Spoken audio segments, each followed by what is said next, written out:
What's going on, guys? Welcome back to the channel and welcome back to Forza Horizon 5 here in the autumn season of series number 8. Driving around in our 2016 BMW M2 that we just completed the trial event, stock showdown trial event in. To get that out of the way, and if you haven't seen that, definitely go check it out. But today we're going to be jumping, or in this video, not today, because today we'll jump into all of the championships, but in this video we're going to be jumping into one of the championships.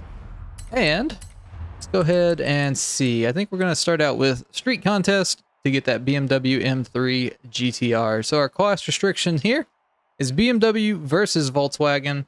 I've got 3 cars set up and ready to go, so we'll go ahead and jump over to our races and jump into that first car. All right, so looking at our races, they are street races, so they'll always be point to point. But just so you guys have positions of them, there we go. So, all right, here we go. Ruda Norte was our first race, and we're jumping into the 2014 Volkswagen Golf R to start it out with. So up on the screen, you'll see the share code for the tune, the name of the tune, and the name of the tuner. I give you all those details because sometimes the share codes will change, and that is just due to the tuner editing the tune in any way. It can be something as little as changing tire pressure or just changing gears at all. So if it does change, the share code will change as well. But you've got the tuner's name and name of the tune to be able to search on as well. So keep that in mind. If the tune does, or if the share code does change and you find it and that it's different, definitely leave it down in the comments below just to help other people out. That's what all we're about here on the channel, is helping others complete these events as easily as possible. And I'll go ahead and tell you, this thing feels slow and it's got a ton of understeer. So I'm not too impressed with the tune yet. It is keeping up, which is good. Definitely a competitive race for sure. Get flat through there, and that's where we'll get our lead.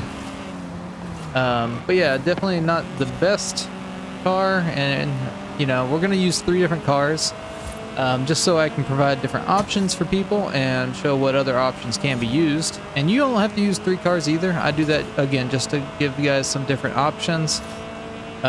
But I already have a feeling that this isn't going to be the best of the 3 that we used in today's video. So we've got about halfway to go to the finish line, but we are up in first, and that's the big thing. You have to make sure the car can be competitive, and I mean, obviously we're leading the race right now, so it's competitive enough to get there.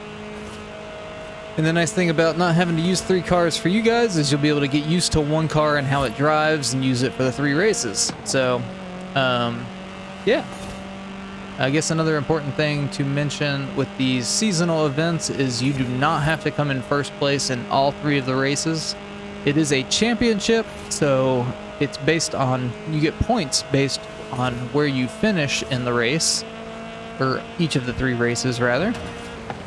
So I'll come in first place here, barring anything, you know, radical kind of happening, and I'll get 20 points. And I'll show you that on the leaderboard, but we'll be able to take a better look at it after the second race. There's the finish line, and we'll go across. So, you know, I say that felt slow. It is in B class, and we were just racing in A class in the trial event. Maybe that's why it felt slow. Obviously, we had a really good lead on the drivatars there, about 5 seconds or so. So it might not be that bad. It does have understeer, which is understandable. It's an all-wheel drive car. But as you can see there on the far right, I got 20 points for first. Second place got 16. If I hit continue, this is that championship leaderboard. And like I said, we'll take a better look at this after next race. All right, here we go with race number 2. It is Hilltop Descent. And we are jumping into the 2008 BMW Z4M Coupe. So we'll see what this thing can do. Jumping from Volkswagen to BMW. Our last car will also be a BMW. We'll see if this thing feels any faster.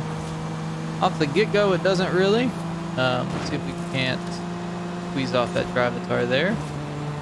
More so this thing, I feel like should just feel, I mean, it definitely turned in a ton better there. Faster through the turns, maybe? It almost feels like it wants to break loose a little bit once you get turned in, but so far stable. Up into third. Block off that drivatar. And the older Z4. I think that's what that is. Don't have a very good line there. Still tracking in third though. Get the X6 through that turn. And now we are chasing down Sirocco, I believe. We're just gonna bump them a little bit. You're gonna have to be aggressive with these drivatars sometimes. The way it is, they won't give you an inch, so sometimes you're gonna have to, you know, knock them off a little bit, right? It is important kinda to talk or to kind of pay attention while you're racing as well to see, you know, what drivatars are in what position. So like the one behind us didn't come in second place in the last race, so we really don't have to worry about him being in second there. Not that there's too much we can do. We could slow down and try to like make them wreck, I guess, but you know, just kind of making it a little easier for us in the long run if the drivatars don't necessarily finish in the same kind of order in every single race, because that, you know, puts some of them closer in points to where if we have one bad race, it may, you know, ruin the championship for us. But we're looking really good. This thing is feeling much faster. I don't know if it's just because it's not a hatchback or what, but I feel like we are just absolutely hauling through here. We'll probably finish about the same amount of distance between us and the drivatars, that 5 seconds or so. Z4 did good though. Definitely good car to use. Worked out really well there for us. Let's see what our difference in time was. 2 seconds, okay. So a lot closer than I thought. But nonetheless, we got 20 more points. If I hit continue, you can see we are 10 points ahead of second place now. With 40 points going into the final race. So we'll go ahead and jump into that one and jump into our last car. All right, here we go with Coast Run. In our final car, we're jumping into the 2005 BMW M3. So this is the street counterpart of the car that we're racing for, the M3-GTR. So share code along with the tuner's name and name of the tune, as always, will be up on the screen if you want to check it out. But we'll see what this thing can do. Figured this was probably one of the more appropriate cars to try to use. You know, trying to get the big brother of it. We could just say that we upgraded this one, right? Let's see. This thing feels good. It feels pretty quick as far as acceleration wise. Nimble enough. Tune seems really good as well. Putting down the power enough where we can kind of squeak by. Jump off the road a little bit there. Up past second place. And into first. There we go. So up into first before 30% through of the race is pretty good against these drivatars. And now we just have to finish out. A little bit of understeer there. Probably more so just me driving not great. So again, that's a little bit of a perk that you guys get and if you're just using one car for the entire, or for all 3 of the races in the championship. You'll kind of get on how the car handles after the first race or so.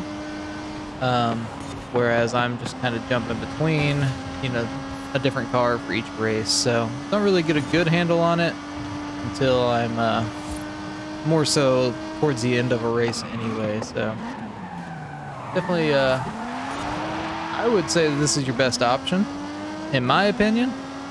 I'd say the Z4 is a good second, but the Golf R, and that was a 2014 Golf R, doesn't seem like it would be a bad option. It's just not as quick to get up into first, I guess. And it could have just been that that was a very good course for the drivatars. It's weird how they kind of more or less rubber band on some courses, and then they're not great on others. But yeah, I would say that this M3 is probably your best bet of the cars that I've used. Not saying that there aren't other cars that can be used. I saw one of the Drivatars using an M1. That would probably be a pretty good option as well. If you guys do use a different car, definitely let us know down below in the comments, and leave the tune share code as well. There's also a link to the Bomb Gaming Discord server down below in the description that you can go and drop that information into as well. There's a playlist for the weekly festival playlist, or there's a channel for the weekly Forza or festival playlist for the tunes and such that I use in there. So another first place finish though. We'll get 20 more points. We had a 3-second lead on second place. A Scirocco might be a pretty good option as well, but we got 60 points in total because we did come in first in all 3 of the races. Again, you don't have to do that. We just managed to do that. You just have to be in first in points. So if I would have came in second place, I would have had 56 points, and I would have still beat out the Drivatars. But nonetheless, we hit continue. We'll get winner for that, and that'll give us that 2002 BMW M3 GTR. Alright, but there we go. That is how you can unlock this, the 2002 BMW M3 GTR, here in Forza Horizon 5 in the autumn season of Series number 8. I hope you guys did enjoy the video or found it helpful. If you did either, definitely leave a like on the video. Definitely get subscribed for future Forza Horizon 5 content just like this. I will have videos on the rest of the festival playlist going out throughout the day. So definitely get subscribed if you want to stay tuned for those. But other than that, I do hope you have a great rest of your day, and we'll catch you in the next video.